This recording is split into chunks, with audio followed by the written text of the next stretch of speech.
Hello everybody. Now I normally leave on Laura trips at about 9. I'm actually heading out about 10:30 today because this is also the LM Montgomery conference that I've been attending virtually all week and will hopefully be able to listen to on the car up.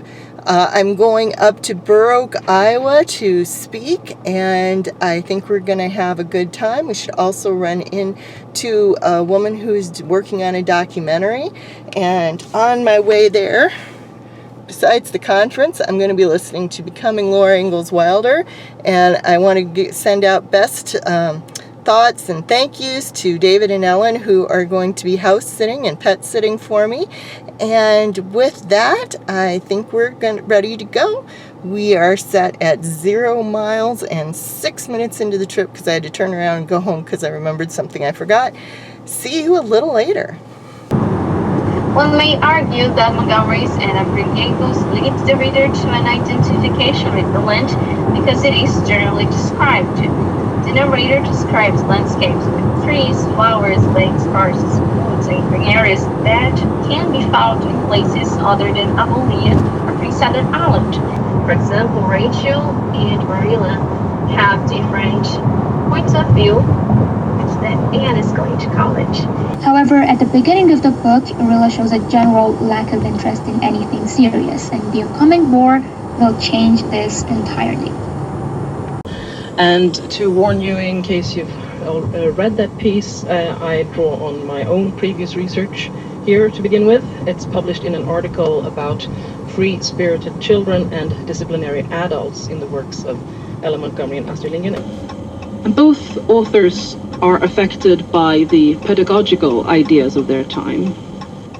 In Montgomery's case, the predominant pedagogical orientation of the 19th century, for instance, that of German educator Friedrich Take the next Schroeder, right onto Iowa 150 northbound. Flowers in a gentle setting, and philosopher and educational reformer John Dewey. Just taking a quick moment out here because I want you to see this depot in Independence, Iowa.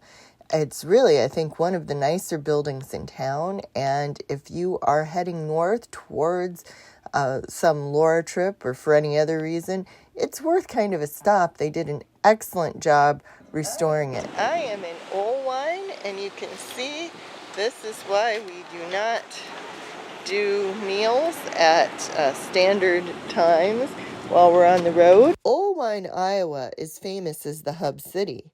It was the junction of 12 different railroad lines that would be switched, repaired, and redirected in Olwine. One of the people who ran these repair shops was Walter Chrysler, who would go on to start the Chrysler Car Company.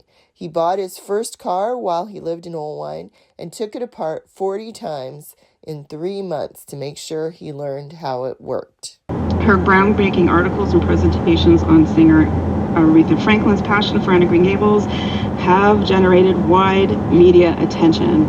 I was a member here of the very first organization called the Black Islanders Cooperative, and it was the very first time that any Islanders had put together a group of people to represent the black community on PEI. And once I read the book Black Islanders, I realized I was actually living in the neighborhood they call the Bog, which is sort of from Houston Street and Brighton Road down to Water Street. One of those who walked up to me into every aspect of her life. And so it was learning that Aretha Franklin loved Anne of Green Gables and wanted to come to PEI that gave me a greater insight.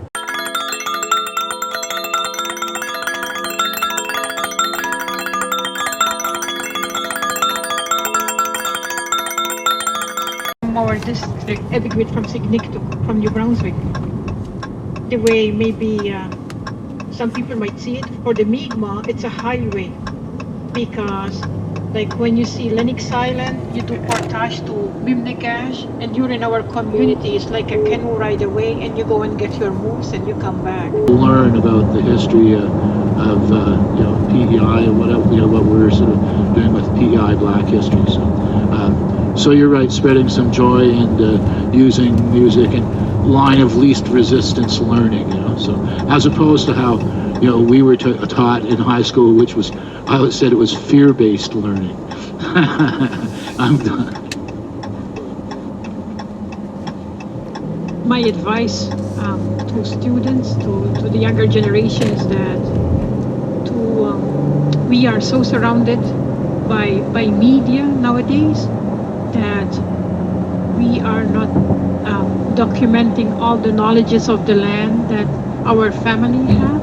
And I told them, even if you're not indigenous, your parents, your uncles, your aunts, your grandparents, spend more time with them, ask questions.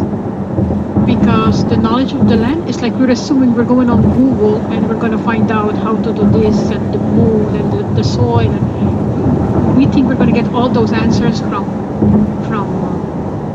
AI, but really,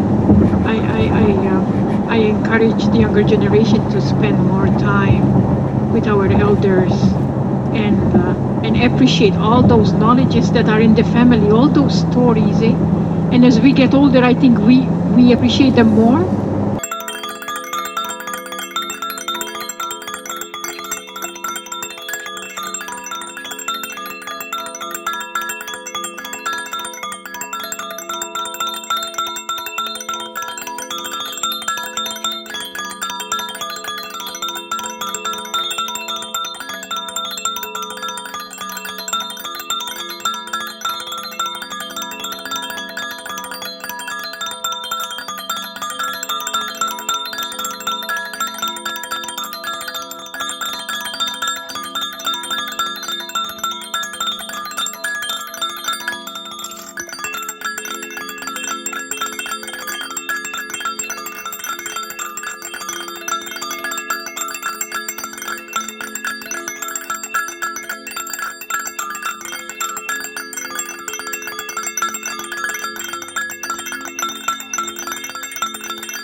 Whee!